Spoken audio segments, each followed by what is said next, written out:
நாம் யாக்கோபின் தேவன் நம் தேவன், எனக்கென்றும் துணை அவரே என்று பாடுகிறோம். அந்த யாக்கோபையும் தேவனையும் பற்றிய சில விஷயங்களை இன்று தெரிந்து கொள்ளலாம்.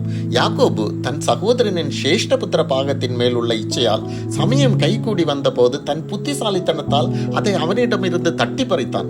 தன் தகப்பனாகிய ஈசாக்கு ஏசாவிற்கென்று வைத்திருந்த ஆசீர்வாதத்தையும் ஏமாற்றி பறித்து கொண்டான். விரும்பினதெல்லாம் அவனுக்கு கிடைத்தது. ஆனால் அதை சந்தோஷமாக வைத்து அனுபவிக்கும் பாக்கியம் தான் கிடைக்கவில்லை. சகோதரனுக்கு பயந்து வீட்டை விட்டு ஓடிய யாக்கோபு தன் மாமனாரால் பல முறை பல மடங்கு ஏமாற்றப்பட்டான். இன்று உங்கள் நிலை என்ன? பிறருடைய பொருளை இச்சித்து சமயோகித புத்தியால் சாமர்த்தியமாக அபகரித்திருக்கிறீர்களா? தற்பரிசோதனை செய்து பாருங்கள். நீங்கள் செய்தவைகள் உங்களுக்கே திரும்பி வரும். உலக பொருளுக்காக பரலோகத்தை இழக்க வேண்டாம். மனம் திரும்பி மன்னிப்பு கேளுங்கள். இப்போது யாக்கோபு தன் சொந்த மண்ணிற்கு திரும்புகிறான். அவனுடைய சகோதரனாகிய ஏசா அவனுக்கு ஒரு பெரிய அச்சுறுத்தலாக இருக்கிறான். ஆனால் யாக்கோபு அவனை எதிர்த்து சண்டையிட ஆயுதங்களை தயார்படுத்தவில்லை. மாறாக தேவனிடம் சரணடைகிறான். உங்கள் வாழ்க்கையில் அச்சுறுத்தல்கள் வரும்போது என்ன செய்கிறீர்கள்? யாரிடம் முதலில் செல்கிறீர்கள் என்பதை சற்று யோசித்து பாருங்கள்.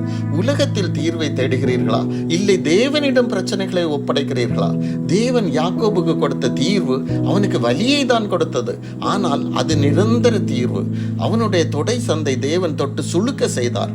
அவனை வலியில் துடிக்க வைத்தார். யாக்கோபுக்கு ஒன்றுமே புரியவில்லை. தன் சகோதரனாகிய ஏசாவிற்கு முன் வலியுடன் நொண்டி நொண்டி நடந்து சென்றான். அவன் நிலைமையை பார்த்த ஏசா பரிதாபப்பட்டு அனுதாபத்தில் உணர்ச்சி பொங்க ஓடி வந்து கட்டிப்பிடித்தான். யாக்கோபை தேவன் சகோதரனுடன் ஒப்புரவாக செய்தார். தேவன் கசப்பையும் வெறுப்பையும் கொண்டு நடப்பதை விரும்புவதில்லை. அது உங்களுக்கான பரலோக பாதையை அடைத்துவிடும்.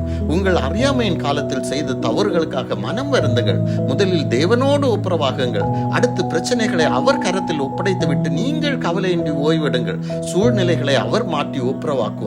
ஒரு தீர்வை உங்களுக்கு உண்டாக்குவார். தேவன் உருவாக்கும் தீர்வுகள் தற்காலிக வேதனையை கொடுத்தாலும் பிரச்சனைகளுக்கு ஒரு நிரந்தர முடிவை கொண்டு வரும். நாமும் யாக்கோபை போல அவருடைய ஆசீர்வாதத்தை நாடி அவருடைய பாதத்தில் அர்ப்பணிப்போடு அமரும் போது கை வைக்க வேண்டிய பகுதிகளை அவர் தொடுவார். அது தற்காலிக வலியை தந்தாலும் நித்திய ஆசீர்வாதங்களுக்கு வழிவகுக்கும். ஆமென்.